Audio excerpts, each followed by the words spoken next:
لما ولادك يكونوا زهقوا من الاكل التقليدي وعايزين يطلعوا ياكلوا في مطعم بره سندوتشات او ماكدونالدز او اي حاجه خارجيه، اضحكي عليهم واعملي لهم، طلعي روح الشيف اللي جواكي واعملي لهم المطعم في البيت، ويلا بينا نشوف الجمال ده كله اتعمل ازاي. السلام عليكم ورحمه الله وبركاته، اهلا وسهلا بيكم حبايب قلبي في قناتي وقناتكم روتينات بيوت منوره. ازيكم عاملين ايه؟ يا رب الجميع يكون بخير. ولادي نفسهم يطلعوا ياكلوا بره، زهقوا من اكل البيت، عايزين نطلع ناكل سندوتشات بره، عايزين نروح ماكدونالدز، عايزين نخرج. فحبيت ان انا اغير التقليد كده العائلي اللي بنعمله ونخف عليهم كده الطبيخ والرز والحاجات اللي هي الدسمه دي والاكلات كده. فقلنا ايه، نعمل اكله سريعه وحلوه وينفع عشاء، ينفع غدا، ينفع حاجه خفيفه وسهله وسريعه وما تقفيش كتير في المطبخ ولا تسبيكه بقى ولا غيره، وفي نفس الوقت حاجه نظيفه وحاجه الولاد بتفرح بيها جدا لما بتعمليها في البيت او بتشتريها من بره. ولكن في البيت طبعا بتبقى اوفر وانضف كتير جدا جدا.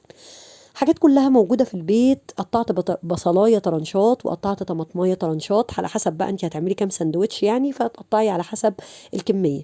فانا كنت هعمل 5 سندوتشات بس بعددنا. انا جبت ب10 جنيه كايزر، الرغيف الكايزر بجنيه، كانوا 10، فكنت هعمل لكل واحد 2. فعملت في الاول 5 بحيث ان احنا ايه ما نعملش ويتركن، لان ده عايز يتاكل على طول وهو سخن. عملت في الاول 5 وقلت لما يخلصوهم لو احتاجوا تاني اعمل ال5 ايه التانيين. طبعا كان عندي الصوصات دي في التلاجة، سواء كاتشب، مايونيز، صوص باربيكيو او مستردة. الصوصات دي موجودة عندي في التلاجة على طول. فقليت البرجر. البرجر ممكن تعملي منه كمية حلوة جدا بنص كيلو لحمة مفرومة، بيتعمل من في البيت عادي جدا. لو عايزين الطريقة اعملها لكم، او روحوا لقناة مغامرات في مطبخي بتعمله بطريقة تحفة، تحفة بجد يعني. بنفتح كده الكايزر مع بعض وبنحط بقى، بنرص الحاجات. هي طريقة سهلة وبسيطة جدا جدا، مش محتاجة كلام يعني ولا افتكاسات. احنا بنرص الحاجات فوق بعضيها وخلاص على كده. انا بصراحة مش بقلي البرجر في زيت، انا بعمله في الفرن، بحطه على شبكة الفرن وبحط تحتيه ورقة فويل وبولع عليه فوق وتحت في الفرن الكهرباء، وبسيبه هو بيتحمر من فوق ومن تحت، بينزل كل الدهون اللي فيه. تمام. المفروض ان انا يبقى عندي خس كابوتشا، فانا ما كانش عندي خس كابوتشا، فعملت ايه، لقيت عندي حزمة جرجير في التلاجة. يخسر؟ ما ينفعش. لا ينفع طبعا، الجيش قال لك اتصرف، كل اللي عندك في التلاجة استعمليه في السندوتشات دي.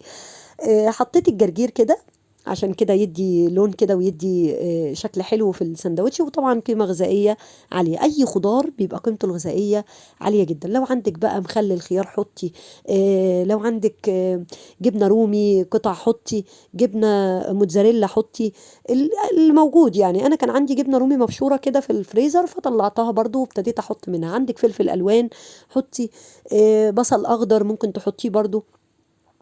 ابتديت بقى احط البرجر وهو سخن كده، واحط فوقيه، ارص فوقيه عادي خالص ورق الجرجير. طبعا شلت العود الاخضر بتاع الجرجير، وابتديت احط كده الورق، وفوقيه الطماطم، وفوقيه شرايح البصل، وفوقيه حبة الجبنة.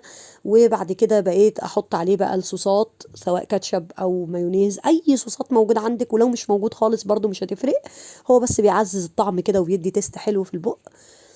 عشان كمان بقى ايه تعملي لهم شغل المطعم قوي يعني، طلعي روح الشيف اللي جواكي بقى كده واعملي لهم اكله كده ممتعه، واسهروا سهره مع بعض. خليها يوم خميس يكون صباح اجازه او يوم جمعه مثلا، واسهروا مع بعض، شغلوا حاجه كده اتفرجوا عليها، اقعدوا مع بعض اتكلموا مع بعض في اي حاجه، غيروا المود يعني بتاعكم كده. وسط الضغوط طبعا والعصبيه اللي احنا بقينا فيها، فبنحتاج من وقت للتاني ان احنا نعمل حاجه حلوه كده للولاد ونغير يومهم ونغير روتينهم.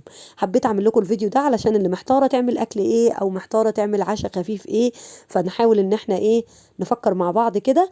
يا رب يكون الفيديو عجبكم ويكون فيديو خفيف وظريف وصغير. عايزه اقول لكم كان يوم حلو جدا جدا يعني. ربنا يا رب يسعد اوقاتكم ويسعد ايامكم كلها يا رب العالمين. انا بحبكم جدا جدا في الله، واستودعكم الله، والسلام عليكم ورحمه الله وبركاته.